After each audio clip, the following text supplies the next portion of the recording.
Now at 6, preliminary autopsy results for 2 people found dead in Joplin last week. Plus, a civil rights lawsuit filed against some area communities in the shooting death of a 2-year-old. And history made by a Missouri fire station. The 4 states' most watched news starts now. A grandmother of a 2-year-old killed in a police standoff in Baxter Springs last year has filed a lawsuit in that case. This is KOAM News at 6. I'm Dow Quick. That standoff happened 1 year ago yesterday. Authorities say Eli Crawford shot and killed a woman, Taylor Shute, then barricaded himself inside a home with 2-year-old Cleslin Crawford. After an exchange of gunfire with law officers, authorities say Eli Crawford killed himself, and authorities discovered the child had died of a gunshot fired by an officer from the Joplin Police Department. The lawsuit is filed by the child's paternal grandmother, Carla Crawford. She's suing the city of Joplin, the city of Baxter Springs, Cherokee County, and the Joplin officer who fired the fatal shot. You can read more about the lawsuit and the events at KOAMnewsnow.com. Authorities released the preliminary autopsy report on 2 people found dead in a Joplin home last week. The man and woman were found in a home at 1403 Broadway Thursday. The report indicates both 24-year-old Savannah Bell and 44-year-old Jason Schaffler died of gunshots. They both lived in the home. Police had received a request for a wellness check at the home Thursday. Officers forced their way into the home and found the 2 bodies. Police say the investigation continues and that they'll release more information as it becomes available, but they say there is no threat to the public.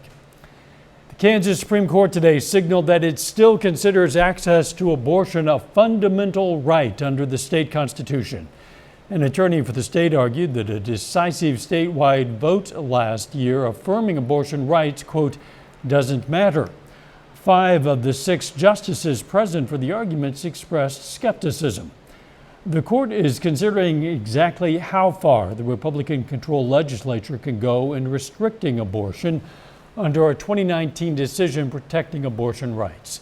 The justices heard arguments today but aren't likely to rule for months. The U.S. Supreme Court has declined to hear a case involving Kansas that reached their bench.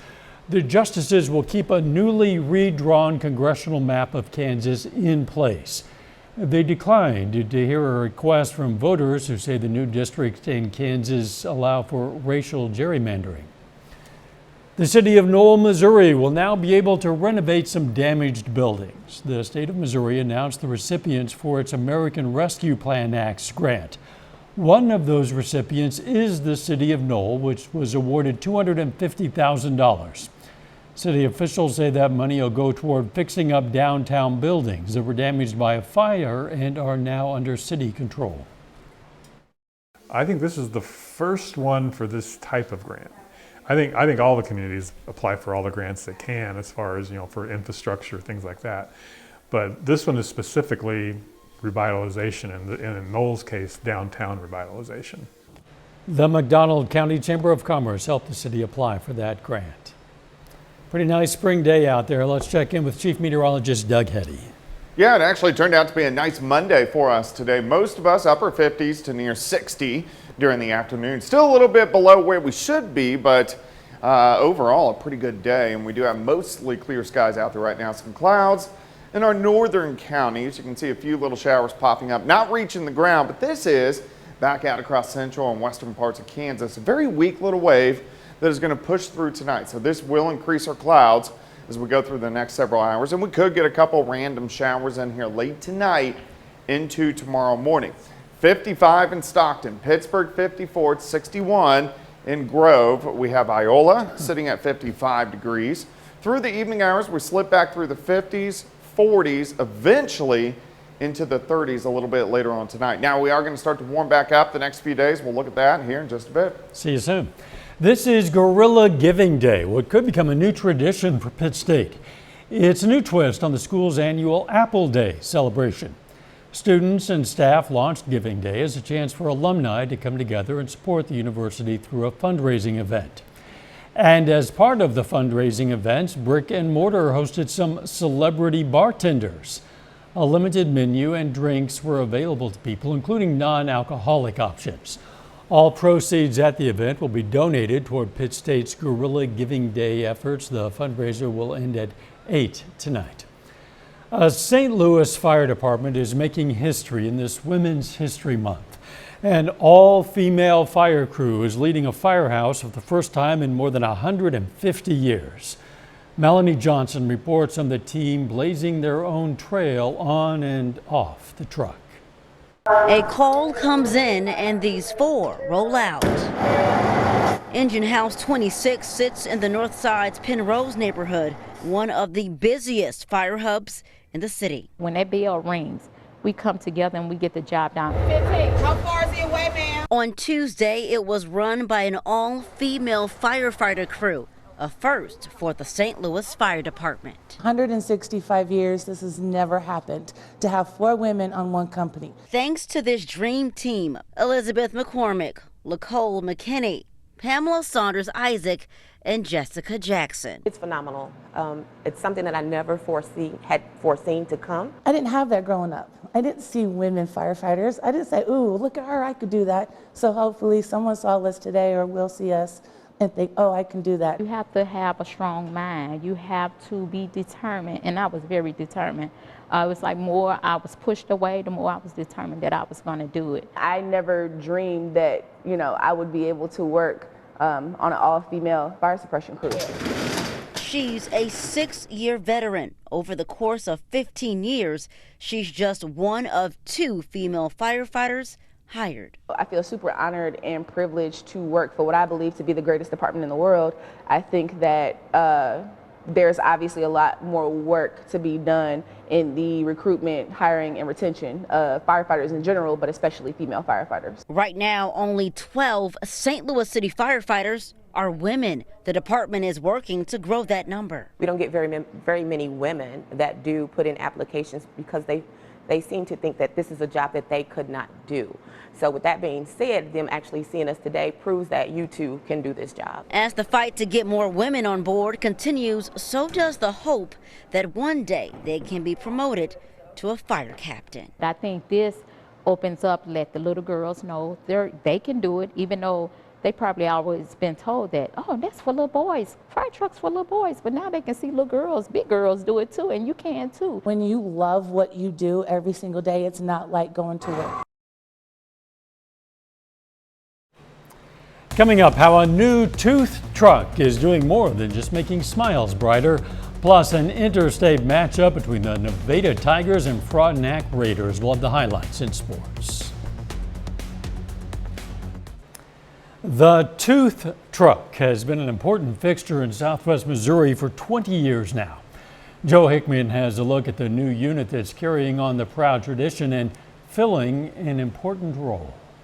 Okay. And the idea is pretty simple. We want to provide comprehensive dental treatment to kids that don't have access to a regular dentist. We can repair cavities, we can help wiggle out baby teeth, we can even do permanent root canals if necessary. Since 2002, the tooth truck has been traveling around the Ozarks with over 30,000 youngsters passing through its doors. So after 20 years, our original tooth truck needed to be replaced. It was just worn down and it was time to get a new one. So thanks to over $500,000 from Springfield Public Schools and another $35,000 from Delta Dental for new state-of-the-art equipment, a new tooth truck is ready to serve yet another generation of students, like those pictured on the outside of the truck. We have kids now that we are seeing their kids, and they're so excited to tell us that my mom or dad went to the tooth truck. My teacher went to the tooth truck. Beanie Babies were really popular for a while, and we'd give them as prizes. And there are kids that still to this day talk about the Beanie Baby, as well as, you fixed my front tooth, and then I could smile for school pictures. My absolute favorite part of working with the tooth truck is seeing the change that we make in a child's life. Yes, the one thing those who work on this truck have discovered is that something as simple as fixing a tooth can produce not only a healthy smile, but literally change a child's self-esteem. My most favorite story was a high school student at Glendale, and she had a chipped front tooth, and we could immediately tell that she was very self-conscious about it. And after they repaired that tooth and sat her up and held a mirror in front of her face, just watching that moment and how she just broke down so emotional. It was right before prom, right before high school graduation, and just gave her that confidence and that smile that she was always meant to have. I could just sit there and I could beam, and I didn't have to be ashamed. And it's a moment I will never forget. And even the hygiene bag given to every student that visits the truck can be a difference maker. At the end of the appointment, you're going to get a new toothbrush and toothpaste and floss, and they look at you and their eyes bright up and they say, "For my own?" I'm like, "Well, yeah, just for you." And like, "Oh, I've never had one that was just mine." And, that's really touching to know that, that means so much to a kid, and sad to know that there's kids out there that haven't had a toothbrush that's just theirs. We hear feedback from the school counselors and the teachers on what we are able to achieve through a dental visit, making an impact on their self-worth. The tooth truck goes to other school districts as well, such as Willard, Billings, and Mount Vernon. A little bit later, spring training in the MLB. The St. Louis Cardinals take on the Baltimore Orioles. Plus, our temperatures are going to cool down just a bit over the next day or so. We're going to look at that coming up.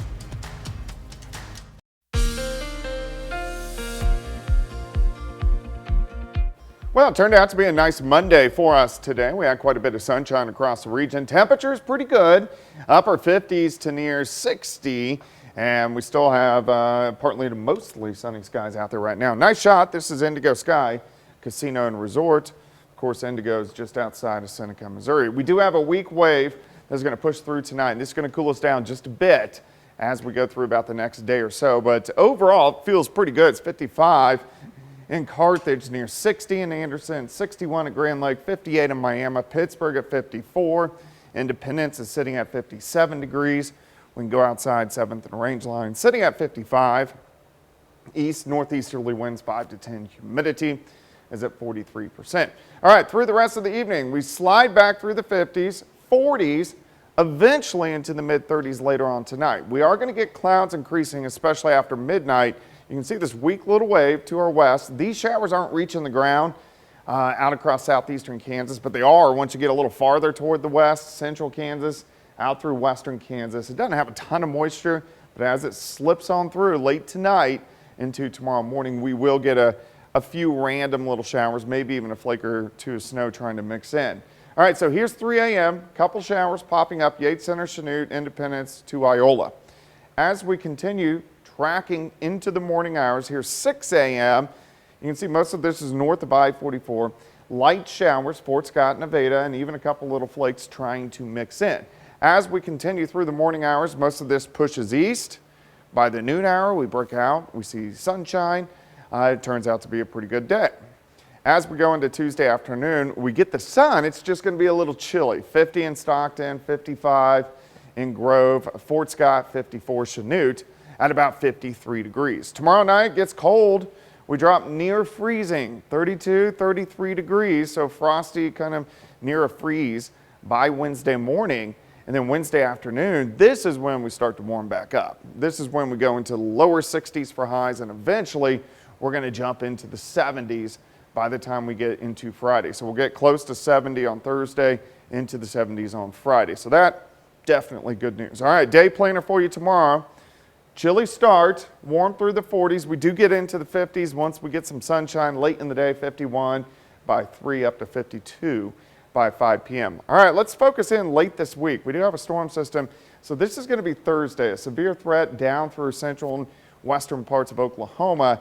We need to see what the timing of this system is because on Thursday it's too far west to affect us. Thursday night, we could get a few stronger storms in here. Looks like the main severe threat Friday is just to our east. So we want to watch the timing of this as it comes in, as we get a little bit closer to it over the next couple days. But we'll see showers and thunderstorms popping up Thursday night, and then we could get some stronger ones, especially on Friday morning. For us tonight, showers late into tomorrow morning, so a few morning showers, then a high temp of 52. 62 Wednesday. Wednesday is going to be a great day. Near 70 on Thursday, 75 Friday, scattered thunderstorms, and then we clear out as we head into the weekend. The weekend looks fantastic. 60 Saturday, 71 on Sunday. Thunderstorms with a severe threat back in on Monday and Tuesday of next week. Overall, things are trending pretty nice. Yeah, not too bad. Thanks, Doug. Still ahead, Conference Player of the Week honors for a Missouri Southern softball player. And the Frontenac Raiders open the season at home against Nevada. Jacob Leonard has those highlights and more up next.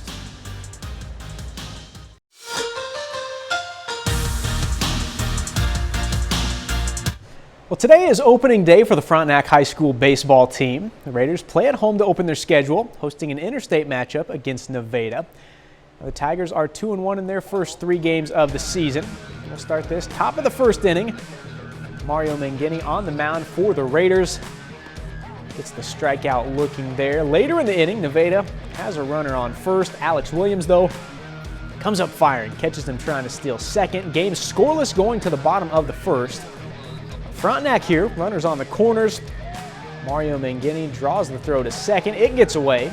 That allows Logan Myers to score from third.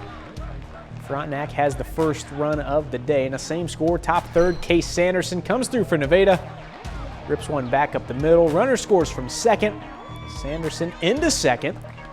He would score on a passed ball later in the inning to give Nevada the lead. This one's still going at last check. We're tied at 2 in the top of the 5th. Missouri Southern's Abby DeSanto has been named the MIAA Softball Hitter of the Week. The sophomore infielder had a monster game on Saturday against MIAA rival Northeastern State. Now in Game 2 of the Lions doubleheader against the Riverhawks, DeSanto went 3 for 3 with 3 home runs and 7 RBIs. Her 3 home runs ties a single-game program record, and her 7 RBIs is the second most in Southern history. Now DeSanto and the Lions will be back in action on Friday on the road against Nebraska Kearney. In the major leagues, spring training action today between the Cardinals and Nationals. Paul Goldschmidt up here, lifts one the other way. Not a hit, but he does get the RBI on the sac fly. Goldschmidt finishes 0 for 2 today. Tied at 1 in the 4th, Nolan Gorman lifts one deep. Clears the wall for the solo homer. His 4th of the spring, puts the Cardinals in front. Now from there, George Montgomery settles in on the mound. He goes 5 innings, strikes out 4, allows just 1 run. Cardinals roll by Baltimore today 8-2. The Kansas City Royals also on the field in spring training tonight. They face the Texas Rangers at 7:05. Kansas City 19-12 so far in spring training. Their regular season opener will be on Thursday against the Twins. Finally, Baltimore Ravens quarterback Lamar Jackson announces today he's asked to be traded from Baltimore. Jackson said today he has to be traded back on March 2nd because the team, quote, has not been interested in meeting my value, end quote. The 26-year-old was the NFL MVP and a first-team All-Pro in 2019. He's a 2-time Pro Bowler and has spent the first 5 years of his pro career with the Ravens. And whoever gets him, wherever he's going to end up, it's going to change that division and kind of change the look of football. Sure. A lot of quarterbacks become so associated with their team, it's hard to imagine them anywhere else. And especially certainly for him, yeah. Jackson is one. We'll be right back. Here's a look at what's coming up on KOAM News at 9 on Fox 14. The city of Fort Scott hosts a public meeting to discuss the wastewater treatment plant. Plus, protests in a southwest Missouri town over a policy regarding stray dogs at the pound.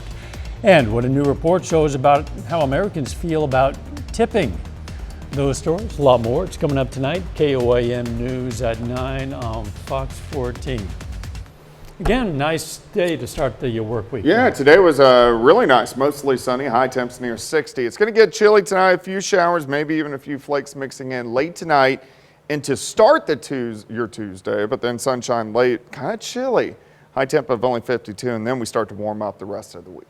Final sports notes. We told you Missouri Southern's Abby DeSanto was the MIAA Hitter of the Week. They played 4 games over the weekend. Southern did, won all 4, including sweeping a doubleheader from the second-ranked team in the nation.